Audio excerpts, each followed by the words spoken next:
¿Qué onda? My name is Corvus, and we've got a big topic today: stoicism. I know for a fact that stoicism is having a big moment on the internet right now. Seeing it so much led me to wonder, what is stoicism actually? Eventually I got my answer in my research about Marcus Porcius Cato Minor, better known to us English speakers as Cato the Younger. Aside from being a senator and aristocrat who hated Caesar and everything he stood for so much that he would rather cut himself open than live under his rule, he was one of the first prominent bona fide Stoics in Rome, walking through the Senate barefoot and sleeping on the ground with his soldiers in times of war. Of course, there was another before him, his great-grandfather, Cato the Elder, though he probably wouldn't appreciate any association with the school itself. Cato the Elder was practically the poster child for it.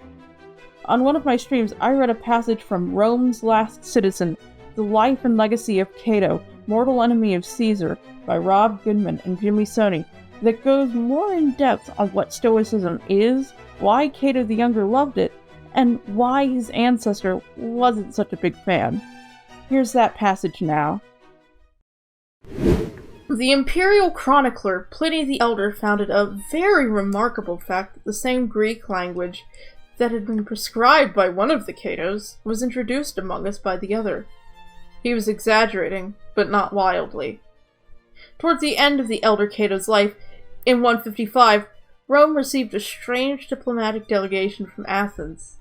It came to plead for Roman mediation of a local dispute, and, Athens being Athens, it was comprised of three philosophers: Carneades the skeptic, Critolaus the Aristotelian, and Diogenes the Stoic. While they waited for their chance to address the Senate, the philosophers did what came naturally. They lectured. Rome had never seen a spectacle like it.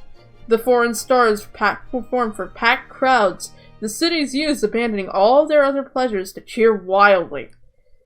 It was a pop cultural fad of the first order, a Greek invasion.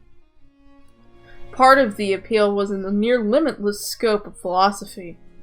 In a world without academic disciplines as we know them, philosophy was politics and logic, ethics and science. This was the first opportunity for a whole generation of young Romans to consider whether the universe would be consumed in fire, or which was the best form of government, or whether knowledge itself was possible. All at once, in the span of a few days, everything that underlay the order of their city was up for grabs. Everything that seemed solid was slipping. That was bad enough for the censor, but his indignation reached the breaking point when Carneades pulled an unthinkable trick.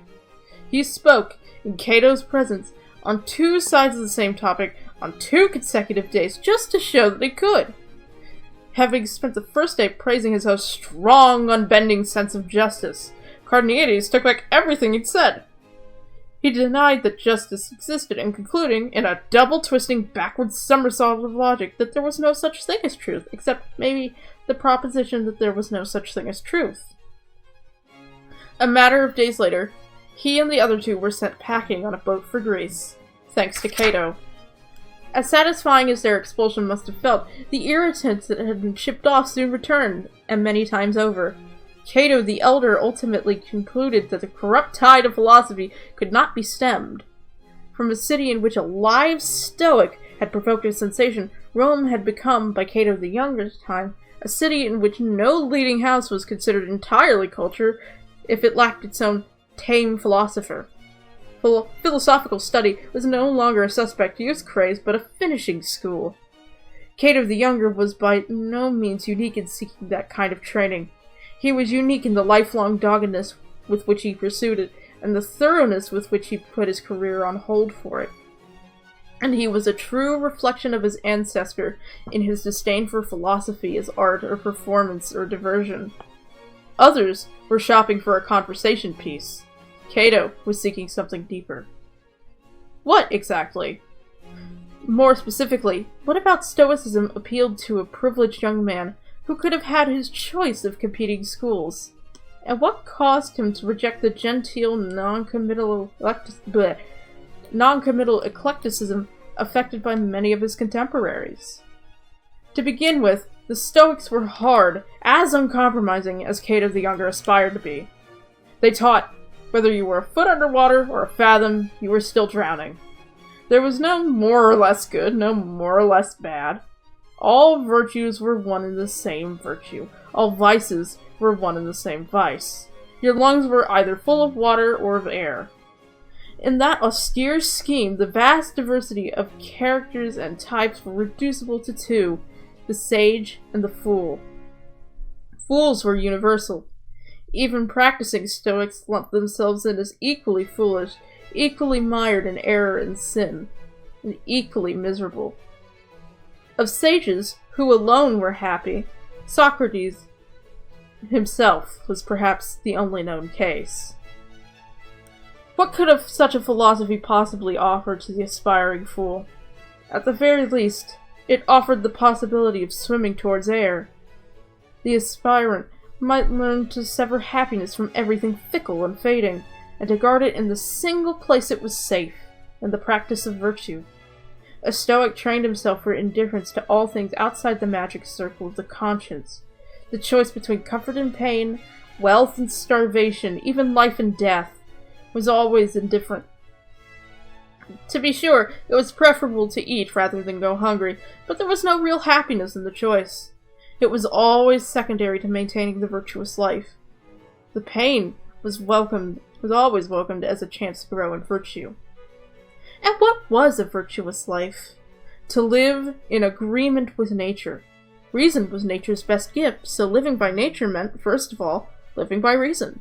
Self-seeking, cowardice, grief, and all evil emotions could only enter the mind with reason's assent. The trained Stoic was skilled at holding back. What was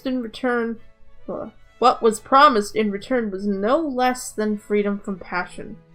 A word that, for all of its positive connotations today, carried in the classical world nuances of suffering and passivity, meanings that are preserved in the phrase, the passion of Christ. Plato taught that the passions were natural, if ignoble, parts of the soul. Aristotle recommended moderating them, not stamping them out. But to the Stoics, they were alien. With enough practice, the passions could be exiled from the citadel of the self. No unhappiness could touch the well-intentioned man. Banish the passions, and you were proof against misfortune. Banish the passions, and you were independent of the world, the owner of an unshakable contentment. Others would fight fate. The Stoic would choose to love it. And this amor fati was the deepest meaning of agreement with nature and the highest reward of their practice. As one Stoic taught, if I actually knew that I was fated now to be ill, I would even have an impulse to be ill. What the Stoics offered Cato was not idle speculation, but a way of being, a simple and ready-made life that had already been cut to fit his character. There were, in fact, highly developed Stoic metaphysics and Stoic logic. But in making the journey from Athens to Rome, a second-rate Greek philosophy had developed into a first-rate Roman religion. Stoicism became, above all, a practical guide to life. The Stoics who flourished in Rome were the ones who set aside their more implausible doctrines and tailored their teaching to a people who loved things that worked. Similarly, what Cato took from his tutor, a Hellenized Middle Eastern named Antipater, was not first and foremost dialectics or paradoxes, but exercises that could be put to use the day they were learned. He learned how to subsist on a poor man's food, or no food at all. How to go barefoot and bareheaded in rain and heat. He learned how to endure sickness in silence. How to speak bluntly and how to shut up. How to meditate on disaster and suffer the imagined loss of everything again and again.